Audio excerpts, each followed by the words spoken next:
Let me copy that. Hey guys, it's Tiffany. Welcome back to the podcast.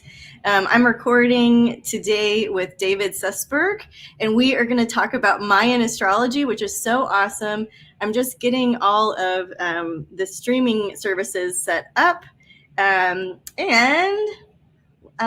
Okay, so let's get cooking. David, welcome back to welcome to the podcast. I know that this is a topic that we have been so excited to get on the podcast and talk about with the group here today. We're talking about Mayan astrology, where David's learning of this came from, the Mayan calendar, and the Mayan bee, which is I can't wait to hear and learn from you today. So welcome, and would you please introduce yourself to everybody watching? Yes, absolutely. And thank you so much for having me. And thank you for everyone that's listening. Yeah, much love to everyone. My name is David Sussberg, as you just heard, and I'm an evolutionary and Mayan astrologer. And I'm a world traveler and a cultivator of the heart and mind. And I absolutely love Latin America. And I've spent a lot of time in various places throughout South America and Central America. And so focusing today on just kind of how I came about living with the Maya. So there was an opportunity in my college. I was really involved with a student group on campus from my professor, who created a nonprofit that works with different communities throughout Central America with sustainable coffee production through traditional ways of growing, more sustainably regenerative agroecology, basically the science of indigenous farming. And they had this opportunity to pioneer a program in the Yucatan for preservation of Mayan plants. And so I signed up the opportunity. I was like, oh, this is perfect. I love it. And so the way it went down was there was a former professor of my professor who created a whole department at the Universidad de Meridad. And they created a whole department for natural resource, basically for the preservation and regeneration of that. And they hired a really legit Mayan community organizer and a master Mayan farmer who is one of my really best friends in this life. He calls me his inlak, which is my other you, another variation. Yeah, isn't that cute? Yeah. It's in Lakesh is another way people say it, but we're basically super similar. I mean, he's an elder for sure, but we have a similar heart vibration, and we both love farming. And so I basically lived with him for a little bit, and then he introduced me to a family from 2 hours from the town where he grew up, and we worked with college professors in the local middle school that I would create a garden and teach medicinal plants to the middle school. And and so the first couple of weeks I was like, oh, what am I doing here? I'm like, oh, why can't but basically the kids and the students, the teachers introduced me to a variety of different healers. I probably met about 5 curanderos or plant healers. In traditional plant medicine healers in the Maya are called Mayan Mings. And 2 of them actually adopted me. One was an amazing woman healer that worked with women's plants that grew around her home garden, America. And super beautiful lady, just heart. And she taught me hundreds of plants and plant combinations and could heal so many different things. And then Don Pastor, her brother, actually really fell in love with me as well. And he would introduce me to plants, and we go off into the jungle and find them. And it was really interesting because one day he came back and he's like, you might think I've learned all about these plants from books. He's and he showed me his altar, and he had this specific altar, and someone would come to him with a particular sickness, and he'd pray to the altar, and then the spirits of the forest would enter his dreams. Whoa. And they'd show him where to harvest what root and how to prepare the medicines. And no joke, we'd ride around on bicycles through the jungle and collect these things. So I saw this ancient healing in practice, from just my personal experience. So I was definitely pretty blown away by that. Yeah, what a blessing. That is so rare that you get to see that in form. We hear all the ancient stories and the lore and how it used to go, and it's so great that you got that in your training, right from the beginning. That's amazing. Yes, absolutely. Yeah. And yeah, so just my time there was pretty magical. Like kind of the whole community like fell in love with me, and like I'd go to like quinceañeras, and yeah, had some pretty mystical experiences. But like a part of like how I really got introduced to the Mayan calendar Mhm. was there was like a student fair like for science in Merida, the capital, and I was farming like, or not farming, but learning these plants like a couple hours away from the major city. So Yeah. my like students and like the class that's the I guess the teachers that I was like really good friends with, they Mhm. invited me to go to the student fair. And during this like science student fair, there was some Mayan calendar experts that had been studying the Mayan calendar for many years, and I got to talking with them and had these really beautiful conversations about just kind of like spirituality and just ancient mysteries. And I just became pretty fascinated by the Mayan calendar at that Mhm. point. Yeah. Yeah. And so it was actually like years later, I went to a mentor of mine invited me to New Mexico to meet her mentor, Flor de Mayo, who's like a part of like the 13 indigenous grandmas. Oh, wow. And she actually was hosting her mentor from Guatemala, who's considered El Gran Mayan elder. So many spiritual leaders in. Sorry, I guess I'm getting a phone call on my computer. Yeah, yeah. No problem.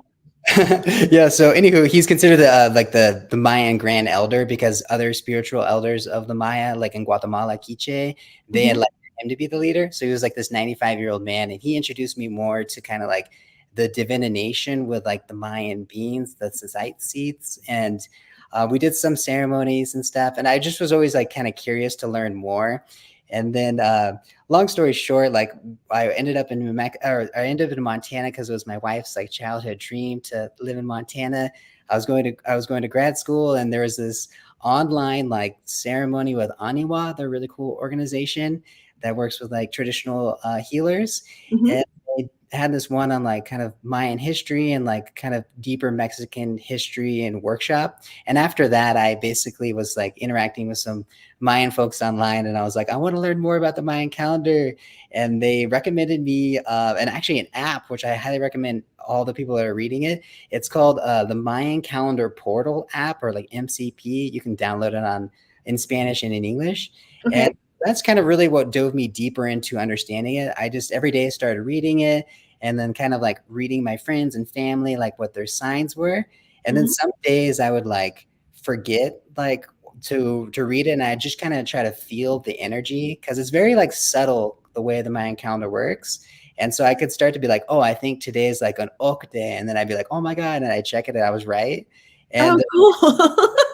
I know, right? Because like even with like when you asked me to do a reading for you, like I was like, okay, I was like, Tiffany's either like Imish, which is like super psychic, and I was like, or maybe she's like a jaguar because like I feel like a similarity because I'm also like a jaguar, like. Mhm. But then I was like, oh, but then I kept feeling like this like rabbit, like Yes. abundant kind of energy, and I was like, and so I was like, okay, she's got to be like a Lamont, and then it turned out that you were. So I like you start to kind of feel the energies because it is the energy of the day. Yeah. Yeah. That's so cool. I know so knowing nothing about Mayan astrology or the Mayan calendar or anything, I I read that first thing about Lamont, and I'm like, I am so Lamont. Like that makes so much sense. And with all of the kind of animals that I've worked with throughout my life and my career, all came up in that reading. So, including my little mini jaguar, we are having, I just need to let you guys know, torrential downpour. So I think that the skies are excited about what you're talking about, David.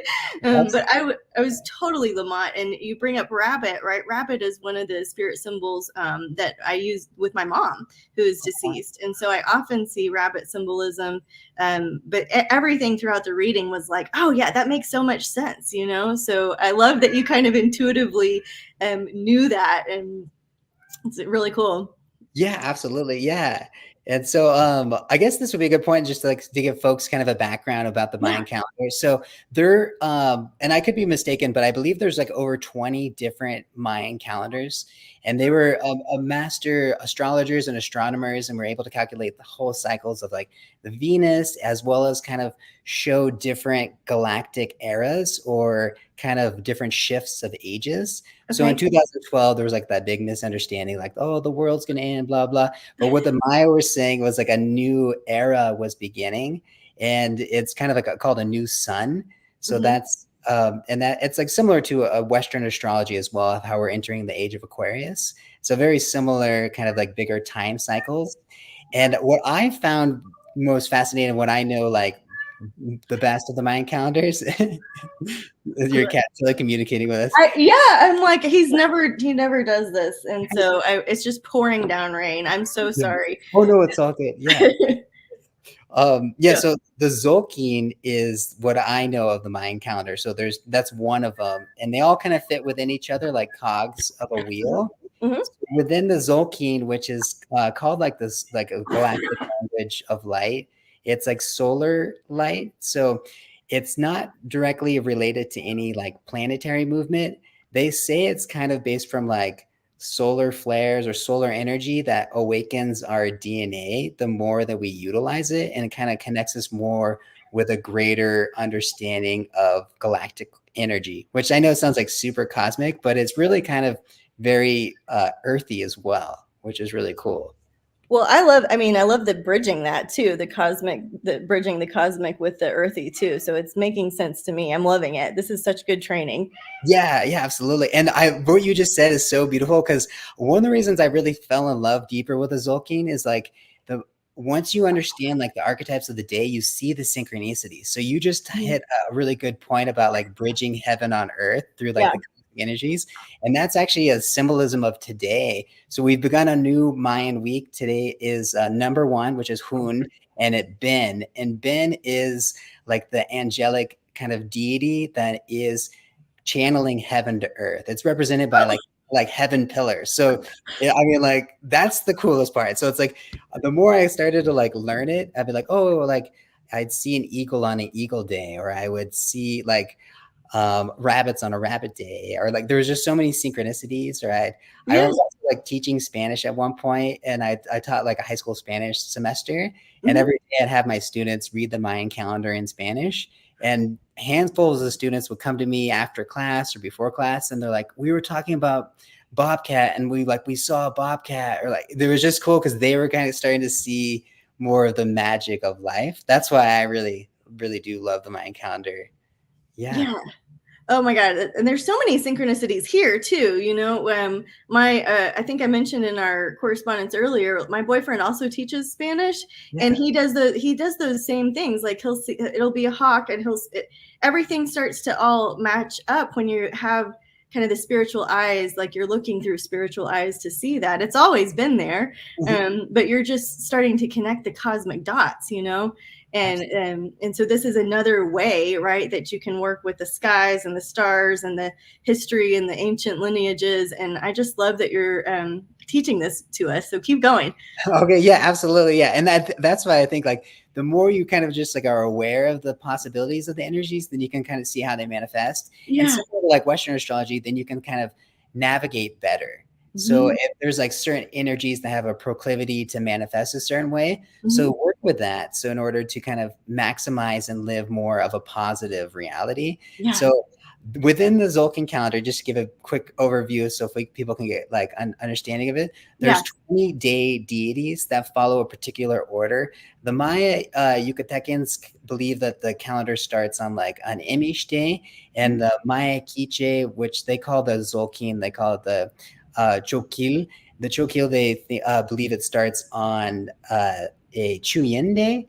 And I kind of find it's like similar to Western astrology with different house systems.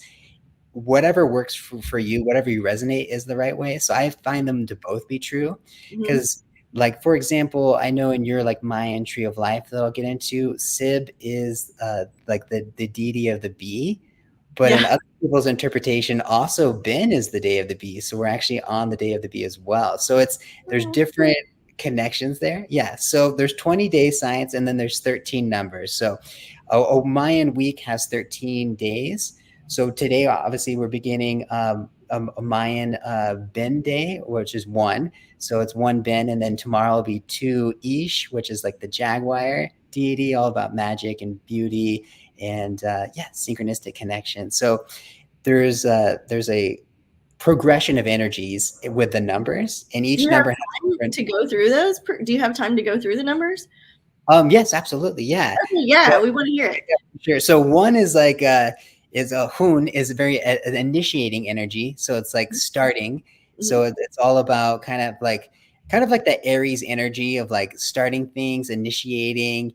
and also there's the one of the unity as well. So it's like all like that unity consciousness as well as there. Yep. And I'll move on to number two, which is Ka, and Ka is kind of the yin yang to life, the polarity. So you can kind of see there's a balance of things like light and dark, sun and moon, and masculine and feminine. It's kind of a really beautiful like symmetry that's happening, Yep. but it is a duality in a sense.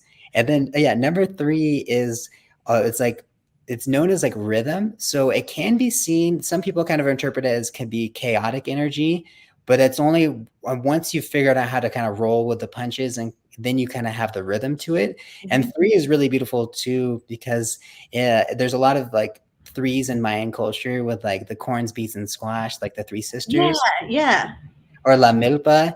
And then in the Orion's belt is like the three stars, Mhm. and those are represented in like the Mayan cooking fires. They would put three rocks, and then they put the metal sheet, the comal, on top of it to make the tortillas. Yeah. So yeah, and it's really cool because I mentioned this in your report, but Yeah, yeah. yeah, the Maya always considered like Orion to be one of the sources of creation, like a heart of creation, and Mhm. relatively, I think it was like Hilbert like telescope or whatever, but they found through the Orion's belt that there's actually a star birthing place, like a supernova where births new stars. So it is like it's called Kaak, which is like heart, like a heart of creation, which Mhm. is which is also another way of saying fire in Mayan. So it's really cool, like the symbolism connecting like your everyday activities on Earth to the cosmos, which is Right. fascinating. Yeah.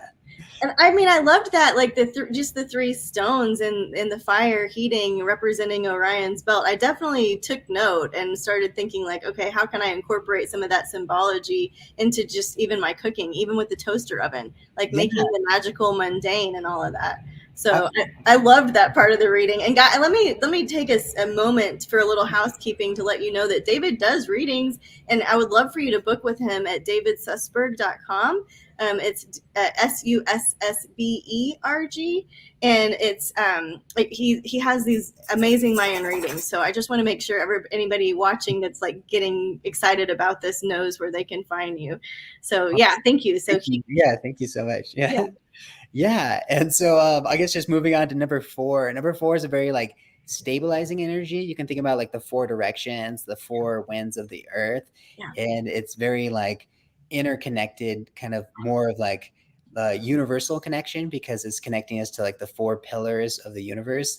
They even say that like the elliptical, which is like where the zodiac wheel comes from with Mhm. all the different constellations. The Maya had different names for the different star constellations, but Mhm. it all follows that similar kind of oval shape where we like progress through the ages through the cycle.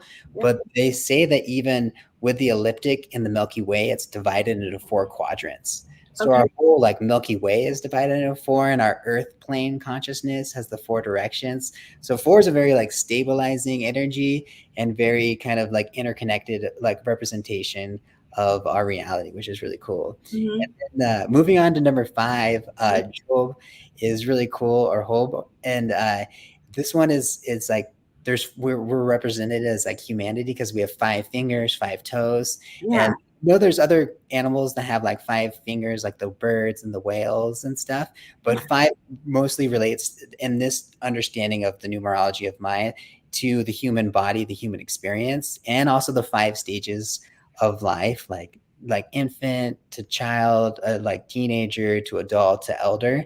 Mhm. And yeah, so five is very like connected to humanity. So on a 5-day, if there's a different deity working with it, it might relate more personally to like what's going on with you or humanity in general. And then we move on to number 6, and 6 is actually considered the most like stable number because it's just like it's super solid. Like I've experienced 6 days and kind of just observed the energy, and I've noticed I'm like, oh yeah, this is like very like I feel more grounded. Like it feels very like stable energy. Like 3, like I was mentioning, could have that kind of like chaoticness a little bit, but you kind of just have to go with the flow of it. Yep. So yeah, so 6 is very stabilizing. And then 7 is, they say, kind of like the midpoint, similar to actually the 7 of Cups and tarot. Like it's many possibilities. So 7, you can go many different ways. So there's many options, which is really cool with 7. Yeah. Yeah. So with the 20 deities that I'll get to in a second, like they each day could correspond with a different number and a different deity. So you kind of like learn the archetypes of the numbers, and then you learn the archetypes of the deities, and you kind of see how they flow together. Okay. Yeah. So moving on to number 8, they consider like a yes. Are you teaching? Are you teaching this? Well, I believe, is that what you asked? Like, No, that's what I want. But I mean, outside of this, like, you got to come teach a class for the membership, because I know you're teaching right now, which is exactly what I wanted. Absolutely. Oh, okay. Yeah. Yeah. But this is, I mean, you're giving us such a good foundation. I think people are going to be really hungry for the whole course. So we got to circle back up and schedule you if you're willing to teach at Yes. yeah. Absolutely. No, I would be most honored. That sounds super fun. Yeah. Okay, I absolutely love this stuff. I'm like, I bore my friends. I'm like, oh yeah, guess what's happening today? You know? Yeah. Yeah. So number 8 is considered like the sacred chord of life. And they consider like time as well to be like a chord. I believe in like Mayan mythology, it was like a ball of yarn was thrown by the gods, and then that turned into like time, and that wove like the fabric of our universe together. And so with that being, 8 is very connected to sacred time. And they also say too that it's connected like pregnancy, because there's like 8 threads that are woven into like the umbilical cord. So it's connected to a greater cycle with obviously our humanity and the cycles of time. So 8 is really cool on that regards. And number 9 is considered one of the most like, they're all really powerful numbers, don't get me wrong, but number 9 is like a particularly positive number. And the Maya reserve special ceremonies specifically for this day, or like weddings, because it's just everything that happens, they say, like is touched with like golden mist of good fortune. It's very like perpetuous energy. It's very positive. And it's also connected to women really deeply because of the 9 stages of gestation in a woman's body, as well as corn and other crops sometimes will take 9 months to come into fruit, which is really cool. So yeah, so 9 is really powerful. And then number, which is called Bolon in Yucateco Mayan. And number 10, Lahun, is really connected to humanity as like in connections with one another. So it's very like a social number, connected to your community, connected to your relationships. So on a 10-day, you might be more out there in the world, interacting with people and kind of strengthening those bonds between person to person and your community in general. Okay. Yeah. And then number 11 is Buluk in Yucateco Mayan.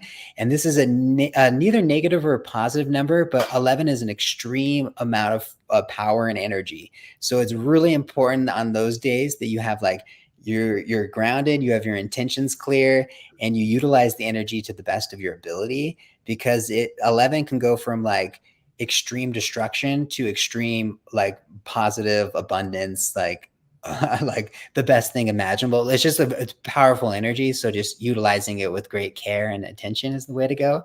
And then number 12 is Laka. And I was actually born on a Laka day, so I love it. Yeah. And it's all about, it's like it's like a ray harmony galactic tone of cosmic, like complex stability. So with things being kind of wild, you have a stability through it.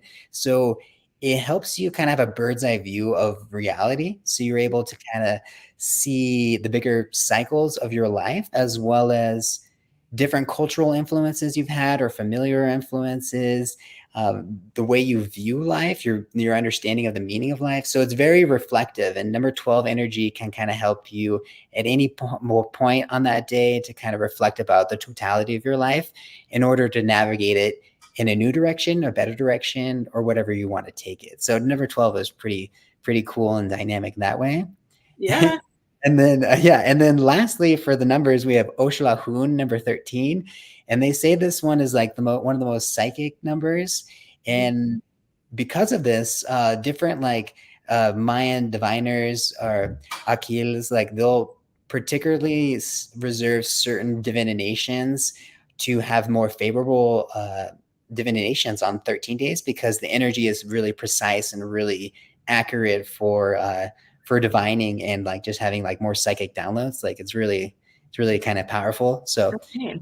yeah. Good to know. So, Yeah. and then, okay, so there's a 13-day cycle. Is that what you were teaching? Yeah. All right. Yes, so there's 13 days. So I mean, today starts with Ben, number 1, and then tomorrow will be number 2, Ish. So then it goes on to follow like the deities will change, and then so there's 13 days in a week. Every week, which is called a trecena, is it's a Spanish word for 13, but is ruled by a particular deity as well. So there's kind of like 3 layers to it. So you have the day number energy and archetypes influencing the deity of the day. And then you have like the overall weeks, like higher ruling, kind of like a house rulership. If any folks that are understanding of astrology, it's like, oh, Mercury might rule the 3rd house. So it's kind of a similarity. So you incorporate those themes as well. And so you're just kind of working with those energies. So yeah, so tomorrow will be 2 Ish, and then like there's 20 like or 18 more deities that are following a cycle. Does that make sense? It does actually make sense. Like I've been looking at the Mayan calendar and it's not making sense, and now all of a sudden it's coming to life. So it's really helpful how you're teaching it and how you're describing it. I really appreciate it. Absolutely. Yeah. And there's a really cool visuals too online where it shows like the number is like the number wheel is like a little cog of a clock, and it's as it rotates, the other day deity will align, and then the week deity, and it even connects to like the long count or like the solar year, like the Hob. So it's pretty awesome. Yeah. Yeah. That's so cool. Okay. And then do you have a couple of resources too for people that are wanting to study this? I know that you might have your favorite books and decks and things like that. Absolutely. Yeah. So I for sure recommend the Mayan Calendar Portal app. Yep. And there's a light version and then there's a longer version. I would recommend getting like the longer version. It's worth it. And I actually have it in Spanish and in English. And so like I'll read the Spanish first just to like beef up my Spanish, and then I'll read the English. So oh, that's cool. yeah. And then the same woman that like kind of was behind the creation of that Mayan calendar, she has Mayan calendar app. She has a book called The Jaguar and the Serpent, like Spiral Time. I believe her name's like Bridget something. I can't remember exactly, but I recommend her book. So The Jaguar and the Serpent. Okay. And I really love the book, The Mayan Oracle. It's also like a Mayan Oracle deck book as well. And I've learned a lot from that and that's really beautiful because you can kind of use it regardless of the day. You can kind of use it as like a tarot deck and be like, oh, what energy do I need to know right now? And put that intention into the deck. And then you might get like the Ajmak or like, a different deity, and you'll have a better understanding of what to do. Yeah. But that's a really good book. Okay. Yeah. Right on. Yeah.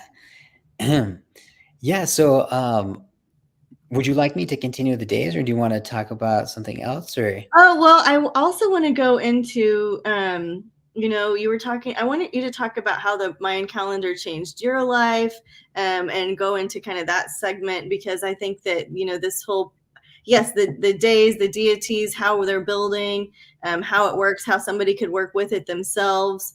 All of this is, you're doing, yes, everything. Keep going. Okay, yeah.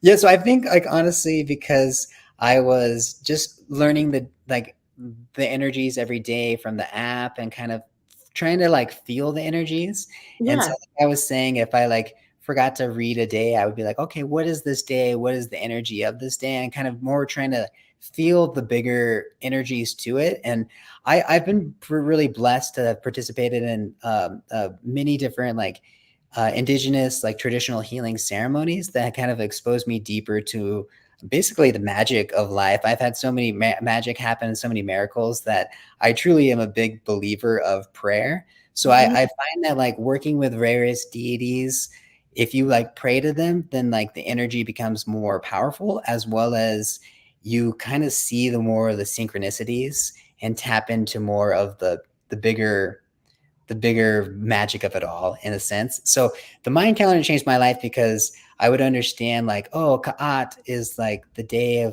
of weaving and fabrics. And Mhm. then unbeknownst to me, like my physical therapist be like, oh, I really like how your this blanket you have is woven. And like we'll talk about like archetypes that I'd already read about earlier in the day. So it's really fun to see how it kind of manifests. And Mhm. then especially working with clients, like Mhm. even like what you were saying, like, oh my God, like all these different spirit animals or these different energies, like it's totally been an understanding of like or been impactful when you can see yourself through the lens of these archetypes and these deities, right?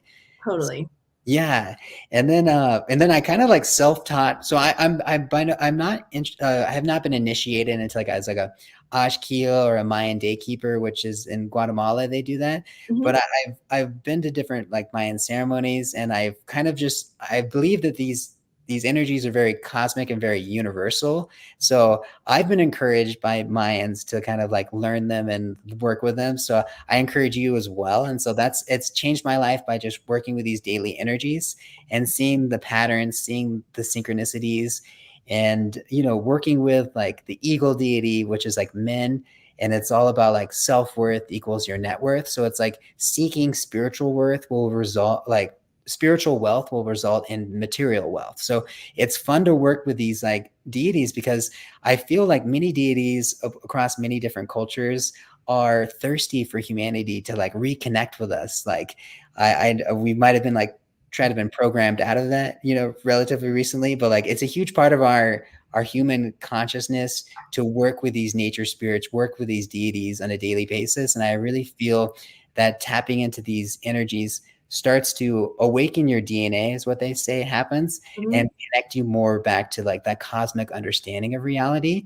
Yeah. And I found that to be the truth for my own life, like working with these energies daily. It's definitely opened me up to understand, kind of like look beyond the veil a little bit more and see like the bigger workings. That's why I love astrology, is like you start to see the patterns and how it's manifesting down. Oh And my it's God. yeah, I know, right? Like it's just becomes mother tongue. So just in your normal conversation, somebody will say, "Well, I've been in this job for 30 years and I'm actually ready to do something else." And I'm like, "Oh, a cycle of Saturn has arrived and you're changing your career," or anyways, you start to yeah. see it just in the mother tongue like that. And I want to rewind for a second because you just said something that blew my mind, and I'm now like gonna have to go make some corrections. What you said was your self-worth is your net worth. And I'm saying it, I'm hearing other people say it, and now I think it's incorrect all of a sudden in this moment where I like when I'm going through the second house and we're talking about money and finances, and we'll say like your net worth is not your self-worth, meaning like don't feel bad if you don't have like your money is not necessarily, but it is your self-worth, and how much you value yourself does equate your net worth. And I think there's like a opposite and complementary medicine available with that line of thinking. But I'm really glad you said that because I'm going to start saying it differently. So thank you for that. Absolutely. Yeah. And Yeah. it's fun too that you mentioned that like with the second house and going back to like the Mayan number of number two of the duality. Yeah. So like it's Oh, complementary within itself. So yeah, and it's like and it's all depends about what people like define as their own version of success. So yeah. it doesn't always have to be the dollars in the bank account. It could be like, oh, I have amazing friends and family. Right. Yeah, Right. yeah, Yeah. absolutely. What Yeah, what you value, right? Where your core values are too. absolutely. Yeah. Okay, so if we want to know so now I want to say, like, one of the reasons I was excited to talk today is because I'm about to depart on an astrology retreat to Tulum that I'm hosting, right? And so now I want to know, how do I figure out the number of the day while we're there? Yeah. so I can work with that energy. Do you go through the app? Is there an easy way to know the day? How do you do it? Oh yes, absolutely. So definitely the app is a really easy way. You can just search any date, like past or present or future. And Okay. I also forgot to recommend another source of where I also love to learn Mayan astrology. Okay. I follow them on Instagram, but you can also, they're called Pensamiento Maya, and it's for the, I believe it's a group of Maya Quiche elders, and they've kind of been brought to share their information through Instagram as well as like the website.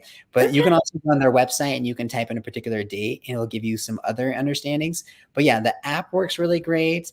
And there's a handful of variety of different apps out there.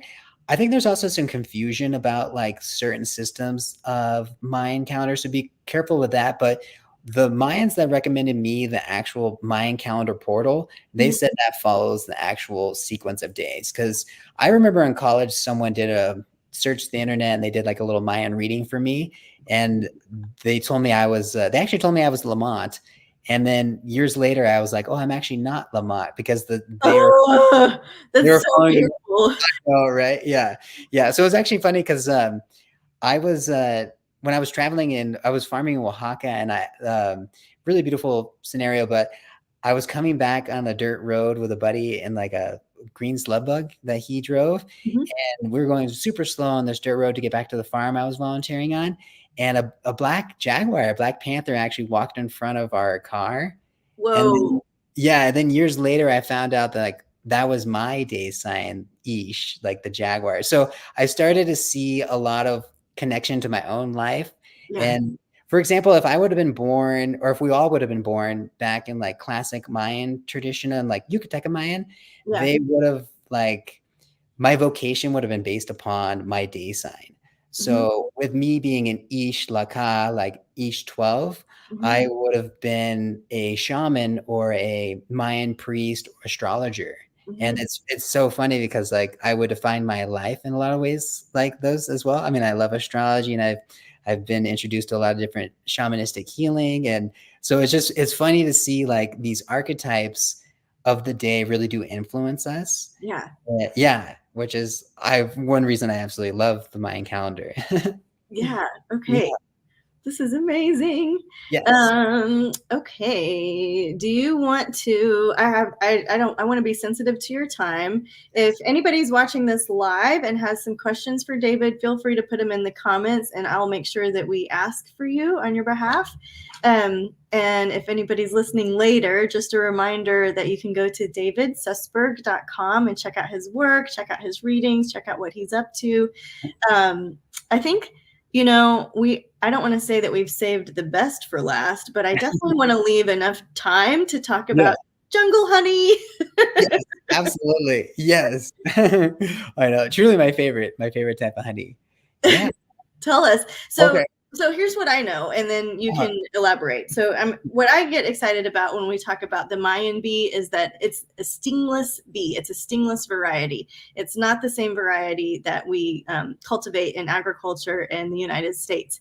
And so, the bees in the United States are mostly European derived, but the Mayan honeybee, right? They have no stingers. They're much smaller, and the way that they build their hive is circular. And so if you look at the way that they're building their comb, it kind of starts to look like a temple. And so I've been told, right, that some of the ancient Mayans would look to the honeybee to build the temples and to have the architecture that was going to last in the sacred places and the holy temples. And so that is my extensive knowledge, and I am ready to learn. Yeah. That's so I guess just like I think the bee is super cool. So it's called a Xunáan Kaab. Mhm. I believe I'm pronouncing that correctly, but yeah, so it's a super native bee to the Maya and the Yucatan area. Mhm. And similar vein to what you were talking about building the architecture of the different pyramid sites, Yep. certain iconography, like symbolism within those archetypes of the temples, the pyramids, Mhm. showed different like honey pots, and honey also represented like as like spiritual enlightenment or spiritual knowledge. So to obtain the honey of life is like, yeah, or to have that honey within your heart is like kind of like spiritual beauty of having that beauty of your heart. So yeah, love and like spiritual vibration. So that's just a fun little thing about the honey. But going back to the bee, they're considered the most like curative bee on the planet, what I've learned, because they helps with the digestive system, the respiratory system, and overall strengthening the body. And it's Mhm. full of I think even like our normal honeybees that have like 2 million-year-old bacteria in their gut, but very old bacteria strands found within this honey as well really helps. And the really beautiful thing about this Xunáan Kaab bee is it goes off into the jungle itself. So it's collecting a lot of different pollen from a variety of different jungle plants and flowers. And so I've been gifted it a few times, which is really awesome. So when I first got to the community that I was living with, I was telling you how I met all these different healers, and one healer like brought to me this house, and he was also a beekeeper. And so he gave me a huge jar of it, and it looks like amber color. It's like almost like orange or like reddish. Like you can just see the vitality in it, and it's super delicious. And then years later, my buddy Alfonso, the Mayan master farmer I was telling you about, he Yeah. actually came. He's been up to visit me a few times in America, and well, I'm going to see him this summer actually. But he came up and he brought a huge jar for my wife and I as well. And yeah, we absolutely like we love like honey, and I love bees. Like, and just a little bit of background of me, I always feel like I've had like a special connection to bees. Like I'll be in the middle of a house and a bee will come in the house and then like fly all the way and like look at me and then like leave the house. Like I've definitely like taken care of bees with that like bee suits and stuff. And Yeah. when I went to visit Don Pastor, who I was telling you about, like would channel like or get the messages from the spirits in the jungle through his dreams and learn how to like heal with the plants. Lots of times I come to his house and he's like, "Oh, you came here to learn about plants, but today we're going to learn about bees." So he actually took me to his like hive in the jungle, and his was like the native Yucatecan bee, but it also had like crossbred with the African bees that the Spanish had brought. So the African bees are very aggressive.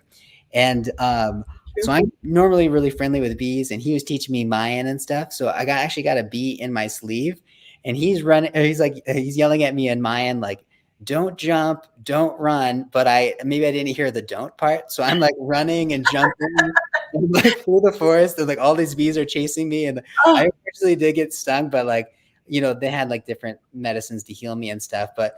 So I got to befriend him like through like learning his plants as well as learning his bees, and he invited me to go to Meridad with him and a bunch of his like Mayan healer friends and beekeepers, and we actually went to like a whole bee conference for like a week when I was living down there in the Yucatan.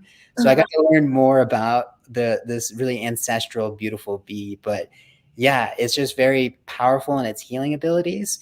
And like you were saying, it's really gentle and really loving, and it doesn't have the stinger. So I think it's like the best bee. Like I want to bring it to Montana. Like honestly, It's the perfect bee. I mean, in all of the different bee groups, people ask that all the time. Like, could it live here? Could it survive here? Do we have the right conditions for it? How can we bring it to the states? And so it's a good question. I would love for somebody to figure that one out. yeah. But I'm excited to go meet this little Mayan bee and maybe taste some of the honey. I really appreciate that.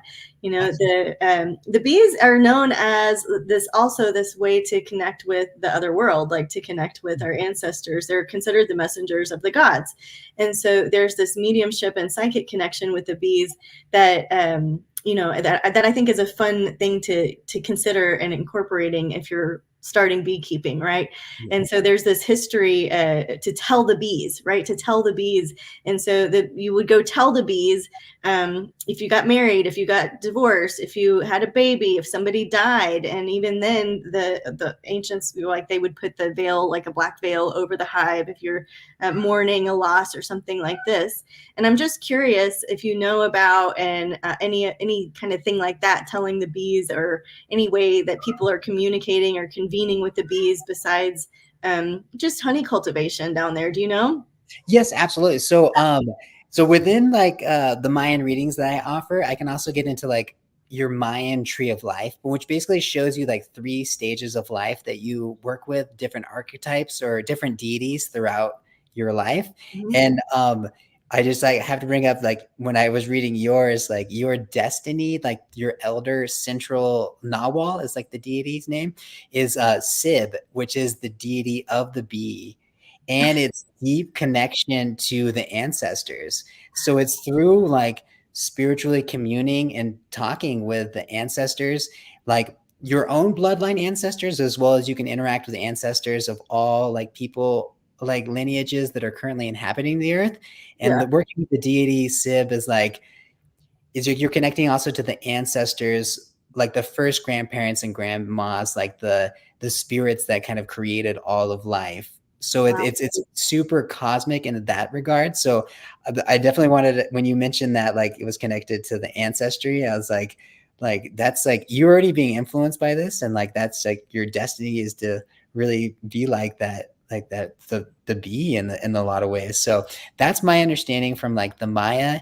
And when you were talking about like the circular structures that they build, a Hmm. lot of the Mayan folks that I met that took care of bees, they would actually hollow out like tree stumps or tree branches, Hmm. and then they would because that's how it would make that spiral combs that the bees like. So they just kind of hollow it out, and they would have like a almost like a wooden cork that would plug it. Yeah.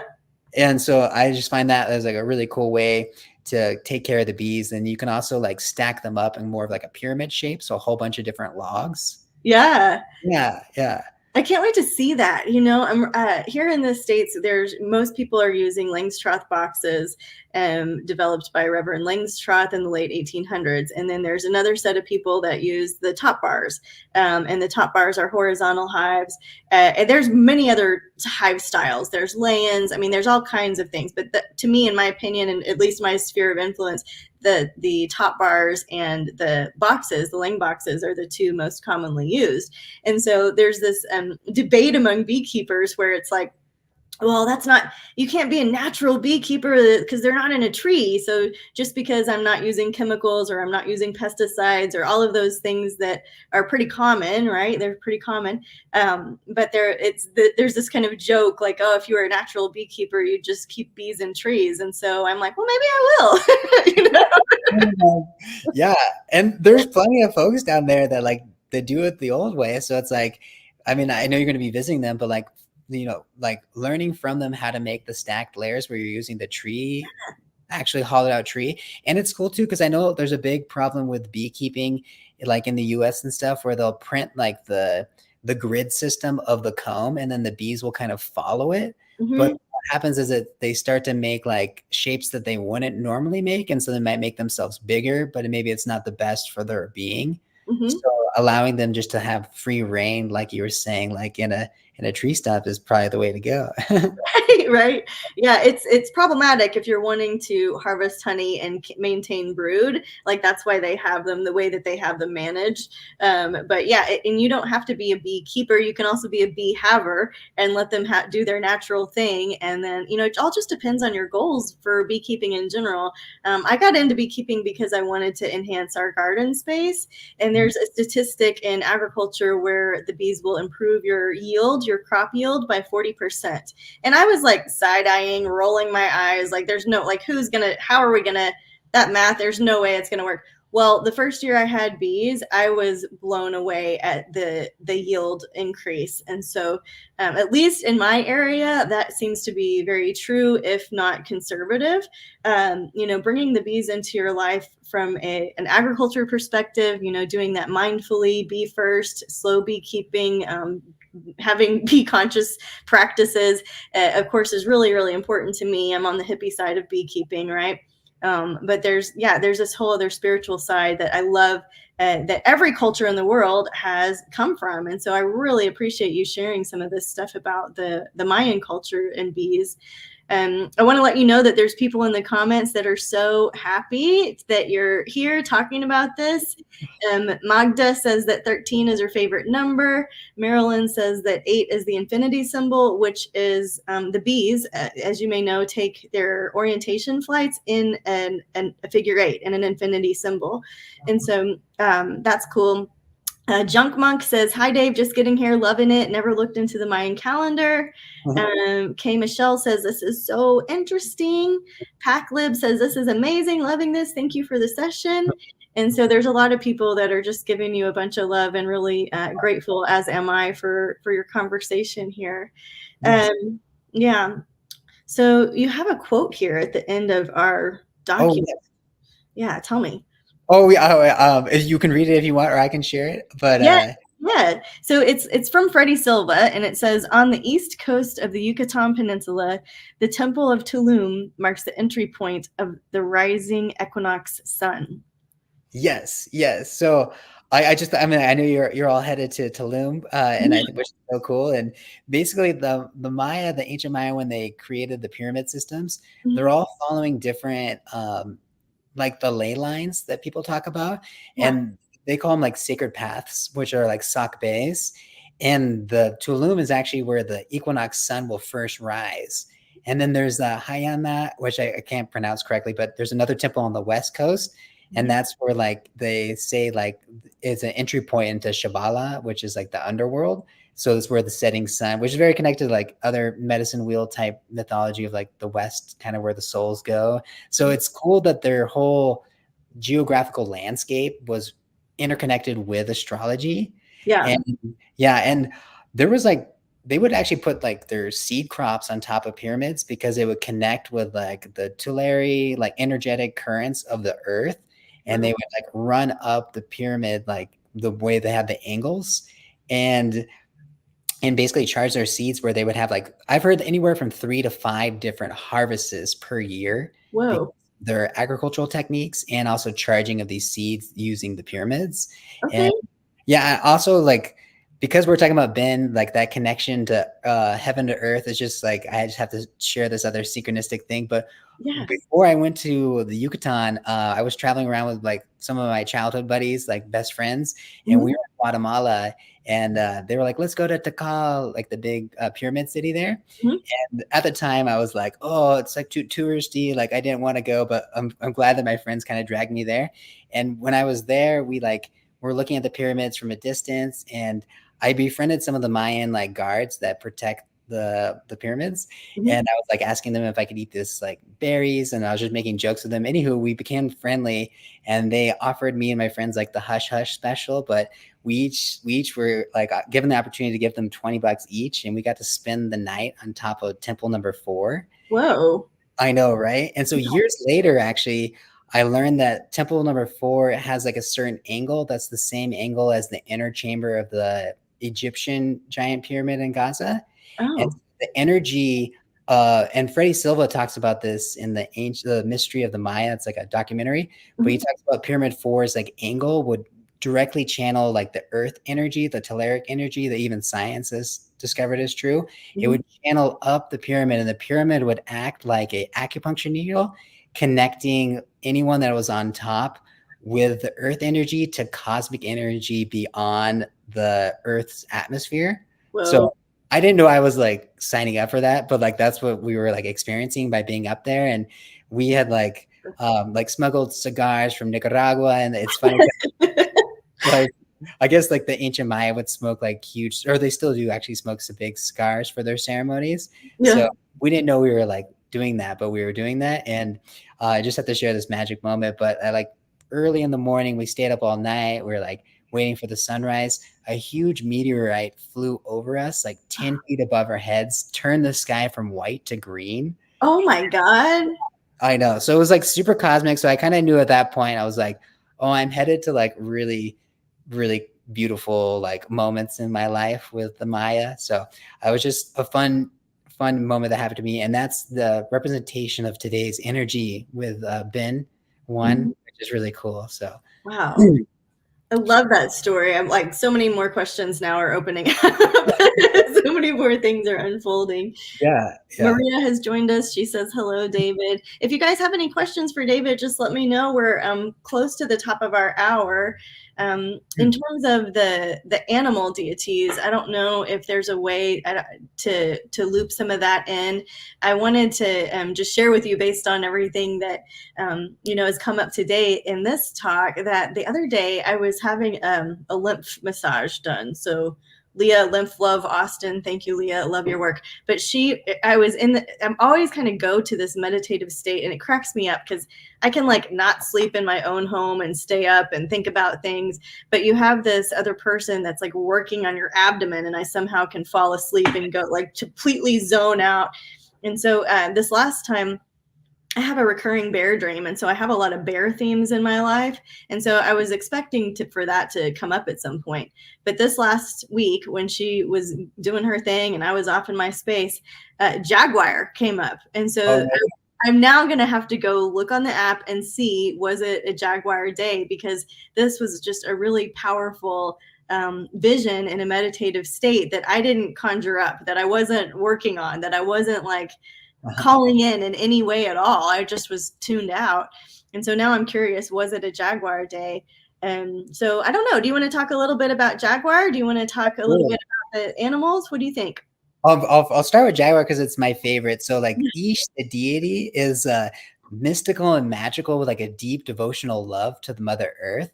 And Ish is kind of the deity of ceremonial magic and just seeing magic, and kind of the magic that is from being super present and aware. You start to see the greater, deeper, subtle reality of nature. I think Starhawk said it best, but it's like this current of like subtle energy that goes throughout that awakens your consciousness more, because you're starting to see more behind the veil. Because I mean, magic is real and miracles are real from my personal experience. Like that's what I believe is truth. But like the more that you're present, you start to see the magic, and jaguar kind of embodies that ability to kind of tap into the greater mystery. And they say that jaguar deity can travel through and across like different worlds and dimensions, and just through its like stealthy nature. And it's very like the deity of like the shaman, the architect of the shaman. So crossing the veil and understanding things more in like symbolism and archetypes in order to kind of do the greater healing or greater understanding of the deeper parts of reality, or like obviously in our 3D world. So jaguar is super, super fascinating and my favorite. And yeah, so I hope that answers your questions. Yeah, and it does. Yeah. I can answer, or we could talk about some of the other deities as well if you want. Or yeah, let's pick out 2 or 3. And I also want to just quickly ask, Marilyn is wanting to know the name of the documentary you mentioned, and I'll type it in. So I believe it's called The Mystery of the Maya, and it's on the Gaia network. I know Marilyn is a Gaia network. Okay, cool. Yeah. Be able to find it. Yeah. And then Magda is asking, is there a gift to leave in a park or natural environment for appreciation? Yes. I mean, just from my time with different like northern tribal nations, like leaving tobacco is a very sacred offering. So you can like, if you're collecting water from somewhere, some berries from some plant, if you just leave like tobacco on the ground with like intention, and you kind of like pray through the tobacco with your intention, and you can just put that on the ground like of gratitude or whatever you want. But it's like the tobacco will hold your intentions and hold your prayers. And it's a really beautiful offering for many things, like rocks, spirits, and yeah. For many things. I always leave citrine on my beehives. So whenever I'm done, and I use sacred smoke, like you don't have to do all the normal standard commercial practices with your bees. But in terms of leaving something for the park, for the bees as an offering, wherever you're going, I usually just use leave a little citrine crystal, and then I'll use sacred herbs to smoke. And my friend Georgia from Sister Creek Hives also uses frankincense in her smokers. And so I just wanted to like loop that in too. Maybe not something that everybody is into. I don't think the bees really care. It's more about your heart of devotion and how you're caretaking and being a good steward of the land, being a good steward with the bees, being a good steward of the park. So I really appreciate that question from Magda and your reply, David. In terms of the 4 directions, this is kind of cool. I haven't released this out there yet because it's still incubating. But as I was preparing for this trip to Tulum, I was ready to receive the guidance around how to take people through the 6 days that we're there together. And I immediately understood that I was going to use the 4 directions. And so, the first day is kind of an orientation. And then the second is we're going to start with the north, and we'll go through the progression of the 4 directions. But this first day, the day of the north, I'm working a lot with the progressed sun and with more of the yang energies. And that day is a sun day. It's Sunday, but we're also going to the temples that day. So the fact that you were telling this beautiful temple story of connecting up with the heavens and the earth and the meteor and all of that, and we're going to be going to those acupuncture points, those living acupuncture points of the temples on a Sunday, studying the sun, studying the north. I think it's really helpful to hear you talk about this, because it's really being very cohesive here. So the idea of this medicine wheel astrology, whether if you want to come to the retreats, great. I'm doing them a couple of different places this year. There's a workbook that's coming with them, but it's all very cohesive with what you're sharing. And so the cosmic dots are lighting up over here for me. And so I just wanted to give you that feedback too. But yeah, so okay, switching topics. What are a couple of the other animal deities that were coming to mind for you? Oh yes. Well, I mentioned men earlier, the deity of like having that like self-worth equals net worth, or like seeking spiritual wealth to have that material wealth. Yeah. And men is like the has like several different deities, but it's like kind of like the bigger birds. So it's the eagle, the condor, and the quetzal. I'm not quite sure if you're familiar with the quetzal. Quetzalcoatl? Yeah. Well, that's Coco Khan. Yeah. Okay. Yeah. So Coco Khan is a feathered serpent, which is like as a different deity, which is like Chikchan in the Mayan calendar, but they call it Quetzalcoatl because it is it has the Coatl like tail of like of a snake, and then it has the look of the Quetzal, named from the bird. There's the Coatl. Yeah. Yeah. Yeah, and so that can be kind of represented as like the snake of like, or the tail of the snake as well. Mm-hmm. Yeah, the quetzal. So, but just speaking of like actual birds, there is a quetzal bird in Central America that's really pretty. It's like, have you seen it? No, I'm gonna be on the lookout for it now. Yeah, and I recommend like listeners out there just like Google quetzal, but it's like this rainbow colored bird that's got a huge tail that like. So that's why they see the similarities with the feathered serpent. And for folks that are not understanding, like, so within the mythology around the world, actually, it was like many cultures had the deity of a dragon. And in Mexico, Central America, in Texas, North America, they also had like the Quetzalcoatl, which is like the sacred deity of sacred law. And it was like a feathered serpent, which you could say it's like a dragon, Yep. Yeah. So, found the men card. So this is the one you're talking about right now. Yes, yeah. So that relates to the eagle and the condor and the quetzal. Yeah. And it's funny because like now we're talking about Coco Khan, like Quetzalcoatl, like the feathered serpent. That really relates to Chikchan, which is a really sacred number. And actually that deity day is directly associated with the feathered serpent. So it's called Khan in other Maikiche, I believe. But yeah, Chikchan is like the day of the feathered serpent, Coco Khan. So that one's really powerful for like connecting with like your Kundalini energy, your natural like life force, that primal energy, and the overall like sacred deity of natural law is kind of Quetzalcoatl's teachings. Yeah. Amazing. This is so cool. Yeah. Pat is saying that they agree that this is great, learning a lot of beautiful answers, which is awesome. Awesome. Well, David, I just want to respect your time because we're at the top of the hour, and this was so fun, so energizing. I definitely want to go back and learn more. I'm a student of life. I love learning all of this. And I just want to remind people to check out your site at davidsusberg.com. And it sounds like we'll be able to have you over for a class with my membership community. So stay tuned for that, guys.